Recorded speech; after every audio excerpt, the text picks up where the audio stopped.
by working for humans, by attacking other mutants. That's not Lorna. Lorna has a lot more. What's the empathy? That's the word I'm looking for. Again, we're okay. Reeling it in. We're just going over the plot right now. So they're trying to figure out why all these mutants died on their first mission.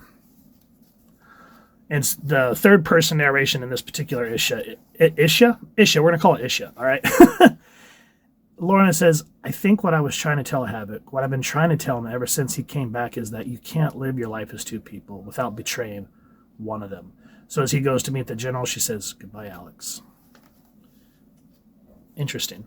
Okay, I can deal with that. That's not bad. Not too bad, but I do hate that these essentially feel like pod people with, oh, humans bad, we mutants good. Then we get into the Factor House, and this is where the team's living. I have no idea what this guy's name is. I don't give a fuck what to know what this guy's name is, but he goes, looks like Angel's going to be in the hospital for a long time, assuming he survives at all.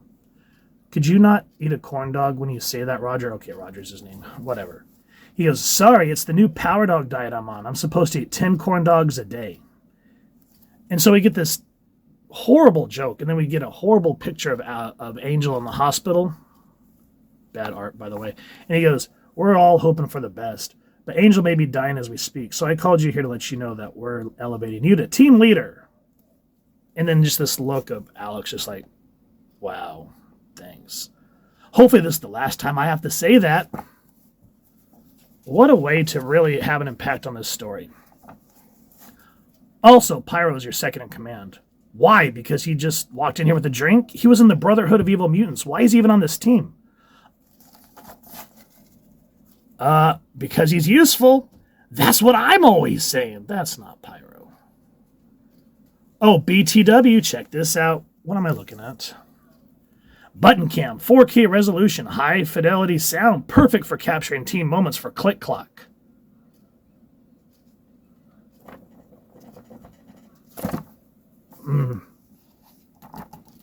Click Clock. Angel may be dying. Now listen to this. He goes, Angel had one. You should see all the attention he's getting.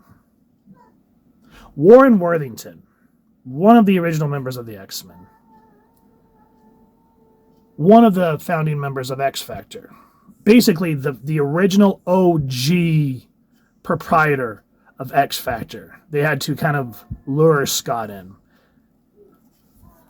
And essentially, he's dead. Now, I'm going to spoil the shit out of this book. I don't give a fuck, guys. And then we kind of get another third-person narration of Alex, and he goes, was Polaris right about these people? These people. Was I deluding myself and thinking that I could help this way? Had I been wrong about everything? And so I don't know what this chick's name is. Don't ask me. I don't care. She just says, yes, the general says this is my first act as team lead. I could tell you that right now. It failed because they knew we were coming. The Mutant Underground, they have spies everywhere. So essentially this book kind of devolves into Alex versus Lorna. They're thinking that Lorna is the spy. Then we kind of get a moment, I guess, to talk about the team. And it's Cecilia Reyes, which I love the way they introduced her back in Operation Zero Tolerance back in the mid-2000s after the Onslaught event. She was always had a chip on her shoulder, but she started to warm up as she got to know Marrow and oh god, what's the guy's name that has the slugs that the insides? What's his name? I cannot remember off the top of my head. God, I just did the action figure review on him. No, not Marrow. Marrow was the Morlock. I can't remember his name, guys, but y'all know Maggot. Maggot was his name. And so Pyro here with this stupid fucking skull on his face. Cecilia, and then this is another thing that kills me about Pyro's. Pyro's British. Now, if you remember when he was, I think his first appearance was on Uncanny X-Men 142 or 141 during Days of Future Past when Mystique revitalized the Brotherhood of Evil Mutants. He always had that blimey, like the way that Claremont wrote the inflection, you could tell what his origins were. Here, it's just, oh, Cecilia Reyes, what a sweet thing like you doing on X Factor, love. Oh, they added love, like that's supposed to do it. Well, I'm the team's medic, so hopefully I'll be keeping you alive. And I mean, I was getting out of a relationship, so it seemed like a good time to take a new job. Oi, you're not just saying that to let me know you're single, are you? No, just an unfortunate side effect of the truth. I hate the personality they've given Pyro, but Cecilia, that's very much on par for her. But okay, moving on. Then there's this chick, this old chick, just straight up walks into the water. Her name's Granny, I guess. And everyone's like, should I go on after her? Yeah, probably. Granny Smite, I guess is her name. She's basically an immortal mutant. And so she's always trying to find fresh ways to die. Oh, that's a character I want to read about. I don't remember what this chick's name is, but she goes, well, if you're going to be alive, you might as well have a pina colada. Frenzy, I'm playing with the house's money. Yep, definitely the weirdest job I've ever had. And that's how we kind of get an introduction to the team. Whoop-dee-doo. Now listen to the way she tells Alex why they chose him. And this shitty artwork. I swear to God, his face looks like one of those power dogs that Randy, or whatever his name is eating. Okay, anyway. She says, this is the result. We didn't put you in charge because you have plasma blasts. We made you the team leader because you are someone we thought the team could look up to. You know, a hero. And that's it. That's okay, Alex is on board. That's it. Then Lorna finally decided to get Alex to come to this mutant underground meeting. And right off the bat, this is... what the hell is this guy's name? Manuel, I think, or Manuel. Anyway. It's a hand. Talk to the hand. Well, get in here, boyfriend. Bruin's about to start the meeting. We're just doing the plot right now. We are just doing the plot right now. And we get this very hipster dude. There's this character, I guess, named Jovius that died, and that's kind of what sparked this whole thing about mutants and da-da-da-da-da-da-da-da-da. But he goes, these humans bullied us when we were helpless children, who kicked us from our homes, who fired us from our jobs, who sent us to die in their wars. They expect us to now view our lives as proof of their generosity. I do like the downward inflection that Alex is really trying to take all this in. To avail themselves of their powers, they've let us imagine this time will be different, that we can change things, but at the heart of this lie is the tragic belief that we can make someone love us by being useful to them. Now, I will say that the whole being a dad, seeing how he was adopted by his uncle and was forced to be in the circus, and he was basically loved on the condition that he performed, so we think we see a kind gesture of him covering the boy up, and he goes, you did good today. I could see that being heartbreaking. Don't get me wrong on that regard. But Alex has finally had enough. He goes, what is this, an intervention? By this meeting, is this whole benefit to convert me? Alex, please, we're just trying to help. General Mills was right about you spying on us. Spying on X Factor? We don't want nothing to do with X Factor or harm other mutants. We want you to quit. Now, the minute that hipster man here, I don't remember his name, I don't care, disagrees, these malicious kind that are part of this anti-human thing, they start reminding me of the X-Men the Animated Series. What were they? The human rights, you guys know who I'm talking about, the War of the Barrettes. Immediately that's what I think of. Now, I do hate the cartoonish way that this guy's like, holy, he's been compromised, gotta extract him. And instead of making this look serious, we get this stupid fucking fisheye cartoon thing. They go after Lorna. And this is where the havoc that we all know comes into play. Don't touch her. Of course not. And so Alex goes to town. And then his second in command, Pyro. I've been knocked out of a party or two myself, mate. Now, as the book ends, we see Havoc jumping on the plane to be extradited. Polaris goes back into the narration and says, I asked Alex if he'd heard of this story. And they were talking about this albatross. She says, I told him that it was a poem about a sailor aboard a ship that's lost at sea. He sees this albatross, and thinking it was responsible for all their bad luck, he kills it. And because of that, his entire crew dies of thirst. They didn't die because of karma or fate.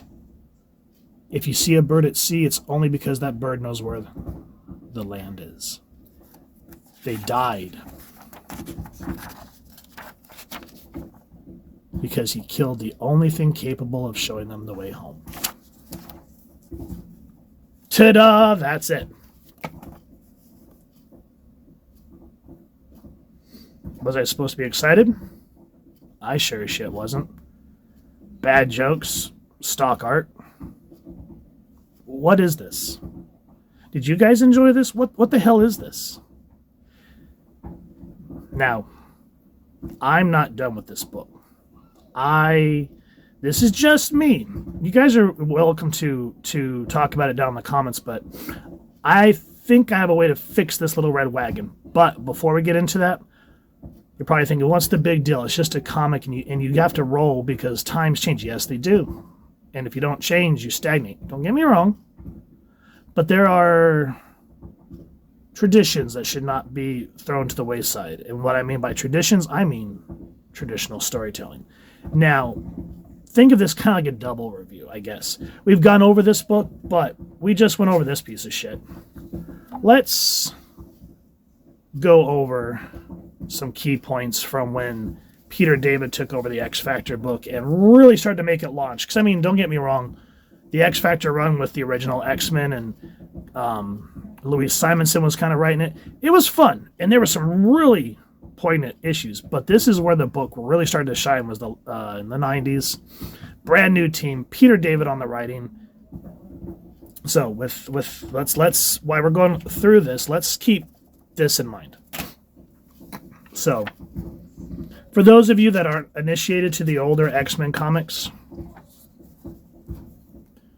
this is right after, this is in the, what's the word I'm looking for? In the fallout of the Extinction Agenda.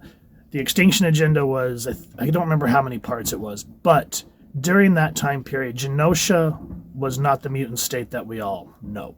Genosha was very much think of it like Nazi Germany is the best way that I can liken it to. All the humans lived in prosperity and wealth, and they really had their own inflated ego.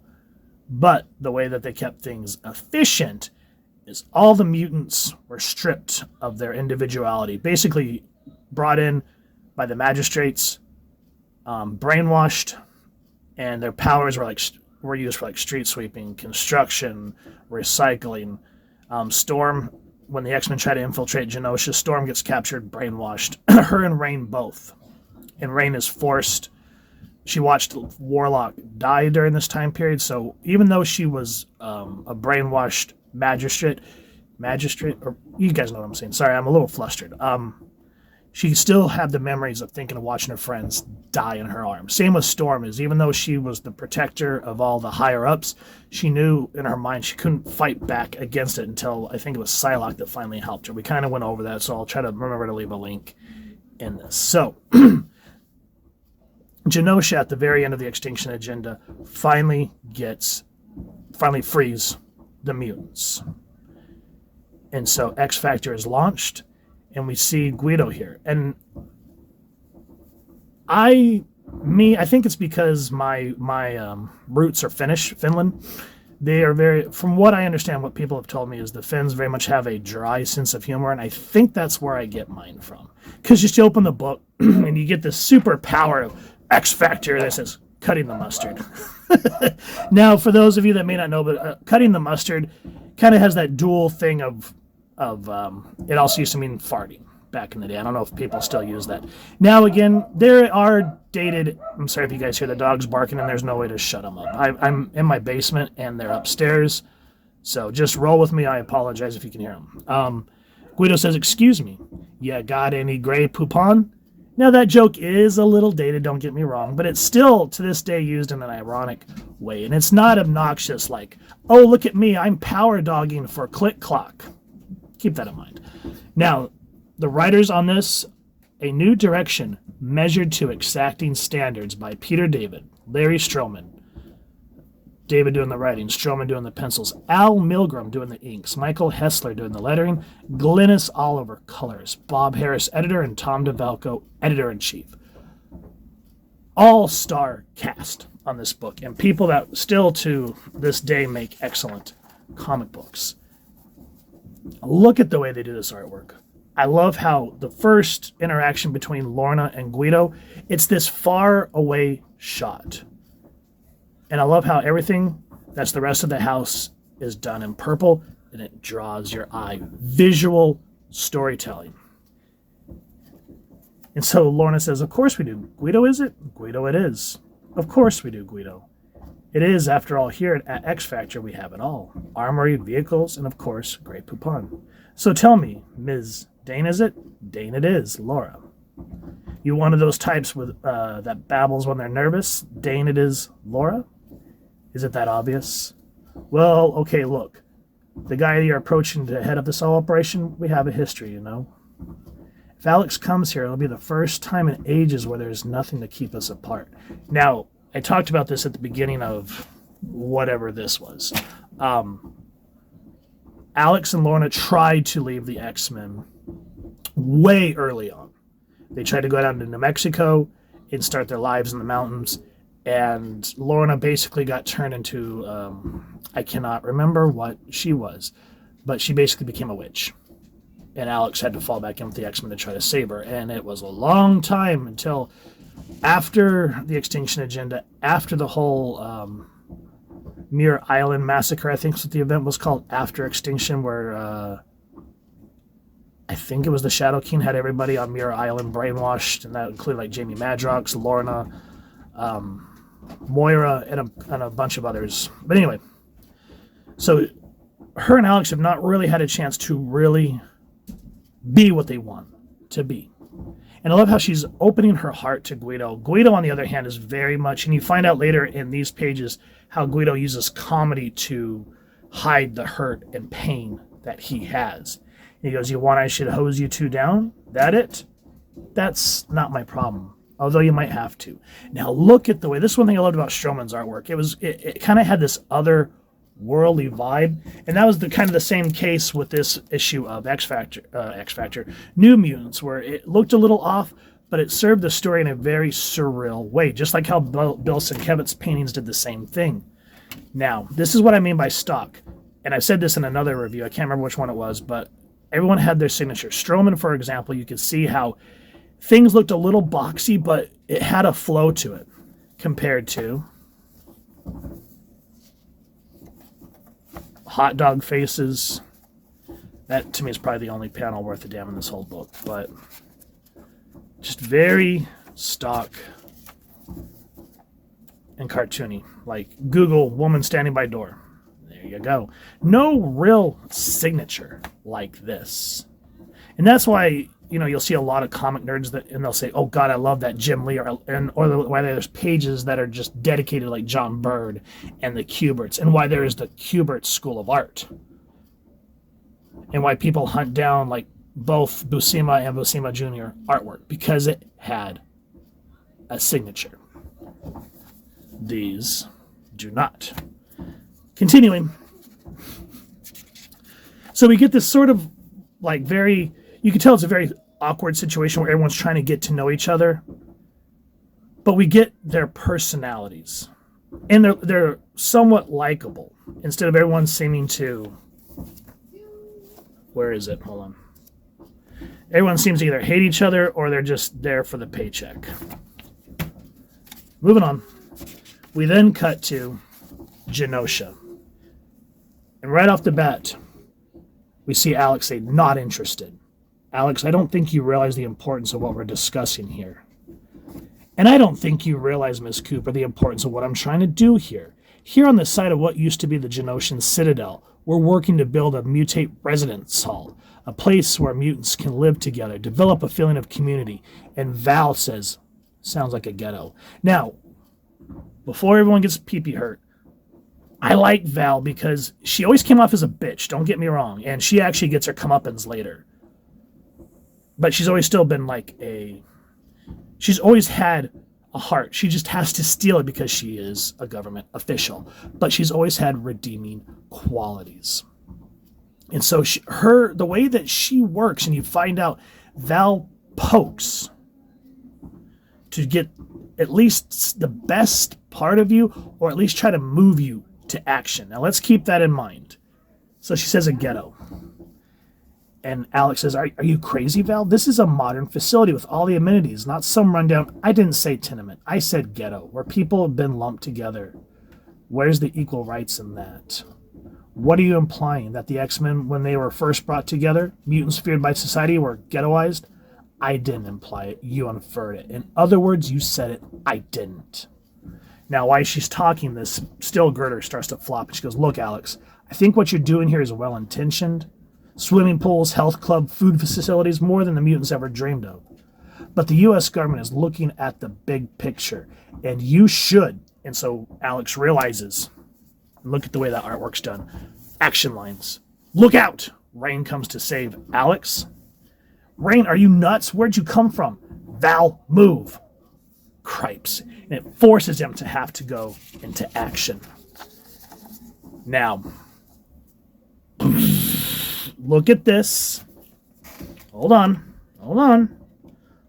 This is what we're doing here. I went over the plot so we can do this now. I just have to sit here and flip and get past the aggravatingness. What do we like more? Don't get me wrong. I love the shadows. But when we're going to look at Havoc, what are we going? What's going to stand more in your memory? Yeah. Now, Val stands there. Have you lost your mind? Do you think just because you're a government liaison, you're invulnerable? Why didn't you move? Because I wanted to see when you act from instinct instead of thinking you can make the right choice. That's Val Cooper, ladies and gentlemen. And that's the Val Cooper I knew my whole life from when I really started getting into X-Men comics. There's another plot point with Quicksilver. He's wanting to join X-Factor. And I just love the way that Peter David uses that subtle, bland humor. And I think that's why I love his work so much. Even in the pages of Wolverine, it's great. And so Pietro's saying, I'm looking for the headquarters of X-Factor. Never heard of him. Now that sounds promising. And when he keeps asking, he said, there's a bomb. And so he goes, oh. He's like, hurry, get out of here. Who cares? Didn't you hear me? Run. You want running? I'll show you running.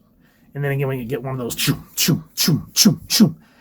Humans' insanity. The things I must do to get simple directions. Here's your bomb. And he goes, shh, just takes it apart. So in all this, we've gotten action and some very poignant moments with Alex. Quicksilver. We've gotten some very awkward yet dry humor rousing with Polaris, Jamie Madrox, and Guido. And then everybody starts to come together and the plot starts to unfold. Pietro collapses into Lorna Dane's arms. Havoc is fed up, and it takes his brother and Professor X to say, Alex, it wouldn't be that way. Look, the president is very much behind this project, and considering his voter approval rate, that's a powerful support. Is this what the great dream has come to, Professor? Playing politics? The stakes are higher than that, Alex. We know that a future of unchecked mutant suspicion could hold. Now, how would you feel miserable if the fates befell your brethren, a fate you might have saved off had you not been so self-absorbed? Great. If I pass this up, then mutant kind goes down the chute, and it's my fault. If it's so important, then you do it. I can't be everywhere. We need someone heading things up that we can trust. You'd be a government strike group, just like Delta Force. You'd come and go, draw a healthy paycheck, and of course, be with Lorna. It gives him pause. Now, in this book that I guess you could call it a book, it's Lorna that draws him to X Factor, and he's torn as he's pulled away from Lorna.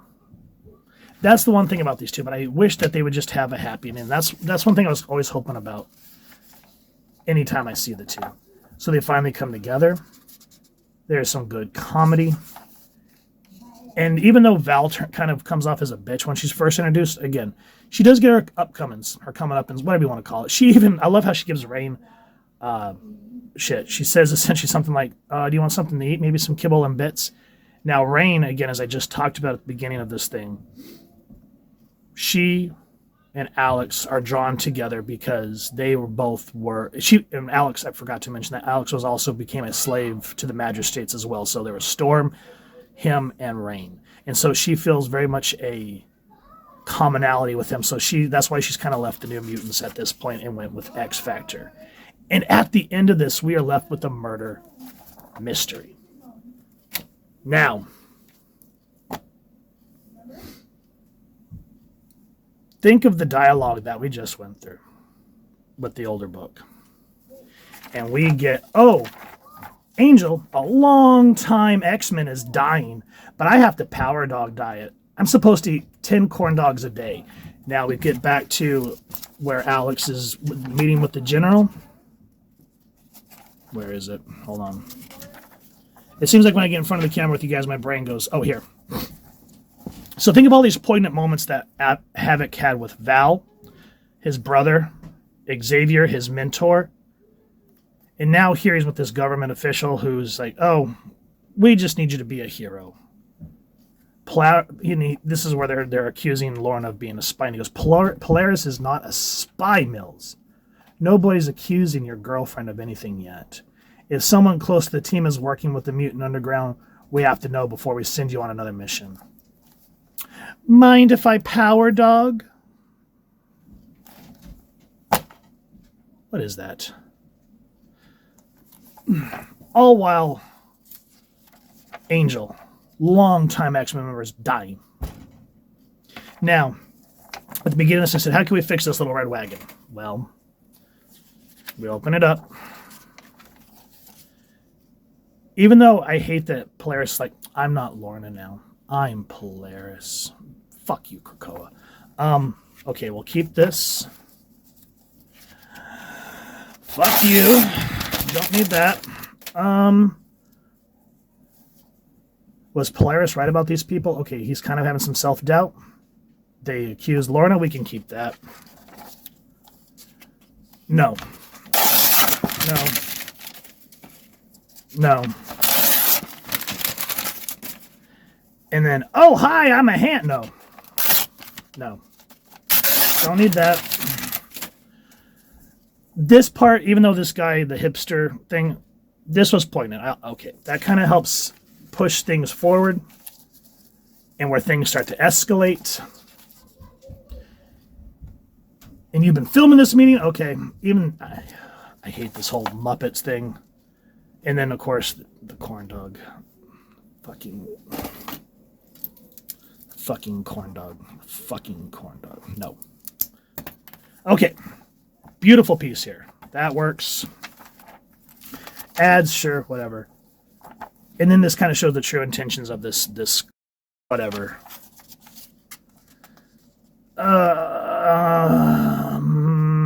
No. Well, to keep this, that has to stay. So,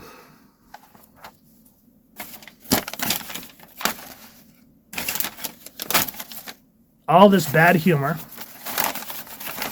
gone, which leaves us with still a relatively decent sized book that they could have expounded on without.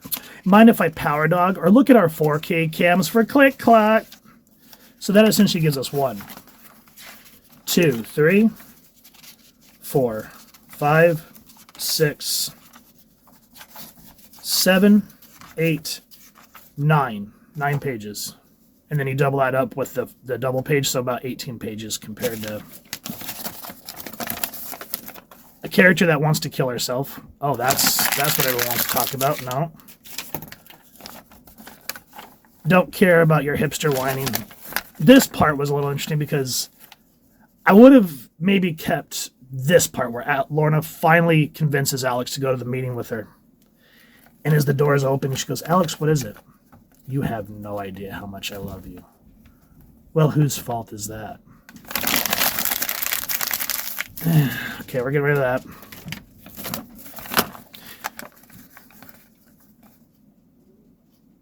We thought the team would look up to you. You know, a hero.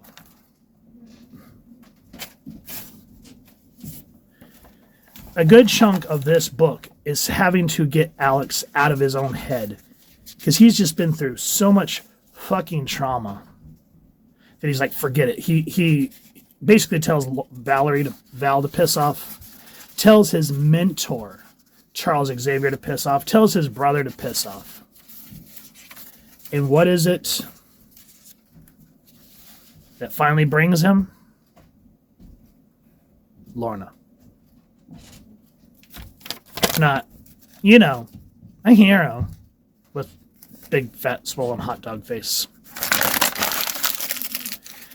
Folks, I'm old. I'm cranky. I have read my share of comic books. What's this guy's name? Mark Russell. If Mark Russell... Okay, let me give another good example real quick before... Peter... the Friendly... what was the hell was the name of that stupid book? Spider-Man, the Friendly Neighborhood Spider-Man, the Zdarsky book. The first 5 or 6 issues were shit. It was that same thing where everyone shits on Spidey. He actually wears a tie to some date dressed as Spider-Man. That's so funny.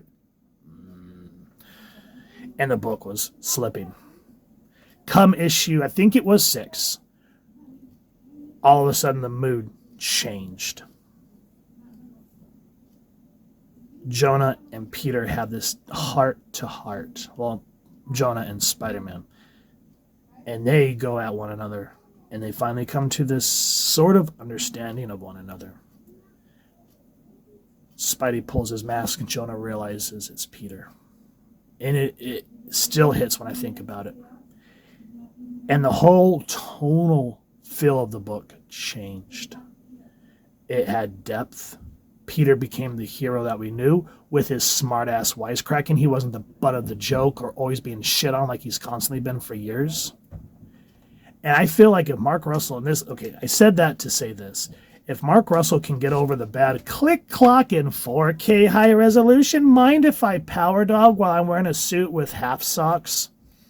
If he can get over the bad humor and maybe grab an artist that has more of a fingerprint, or not a fingerprint, you guys know what I'm saying, like a signature. The little bit of spark that I feel in this book, I feel like it could take off. But if they continue with the bad humor and meta references, I don't see this going for as long as either of these books went. And the only reason this book got canceled is because Liefeld turned it into X-Force, and that continued on for ages. And the moniker of X-Force is still used.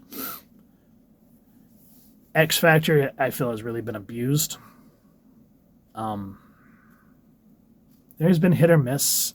Now, not everything that Peter David writes is great. His latter half of X-Factor, where, who is it? It's him and Siren, Jamie Madrox and Siren have a baby. And you're thinking, oh, that's sweet. But then fucking Madrox absorbs the baby. That was stupid. So I'm not saying that Chris Claremont or Peter David or Louise Simonson are like the start-all, end-all of writing. But they knew how to write a story. John Byrne knows how to write a story. I feel like Mark Russell is there, but I don't feel like he should have had X-Factor. They should give him some time to... I don't know. What else has he written? I could be talking on my ass for all I know, but just as how many years I've read comics, this was hard. These pages that I kept, those were the ones where I actually felt some twinge of poignant moments in a comic. But the rest of that, it kind of reminds me when I went over that one issue of the Krakoan X-Factor, which I'll link somewhere in here, where it turned into a 5-minute read because I couldn't get over the first 3 pages because it just hurt too much. So I powered through this one, guys. And that's why I said, do you want me to try to do this as a normal review or a rant? And that's why it turned into this, because I will not be reading any more of this. We will eventually be going over Exceptional X-Men. And after the wet fart that this left in my mouth and that Uncanny X-Men comic that we went over, it may be a while, guys, but we'll eventually get there. So let me know. if you guys enjoyed it and you want to rip me a new one, feel free. That's what I want to say. Is that's what I love about this community is we can sit here and we can talk positively, we can talk negatively, and still be able to just have our own discussions and have a community. What this should be. So thank you all for sticking through this rant. I appreciate every single one of you. And if you guys have enjoyed or at least want to check out what I'm talking about, please first and foremost support your local comic shop and pick this up. And while you're there, I highly recommend you grab X Factor 71 and all of the New Mutants and all of the X Factor and the X Force and a lot of this, definitely. And go check out the collected trade. I think they have collected trades of the Extinction Agenda out there as well. Highly recommended. So if you guys have enjoyed what you've seen, please first and foremost, I really appreciate if you take a moment to like, share, and subscribe. Helps the channel more than you could possibly know. And if you don't mind hitting that fancy little X bell next subscribe, that was right, I can upload content. You guys get notified, come to the channel. And I love hearing all your thoughts and feedback down in the comments below or the socials, which I'll make sure to leave the links down in the description. So with all that said, I hope you all continue to have an absolutely amazing day reading, and happy hunting, everyone.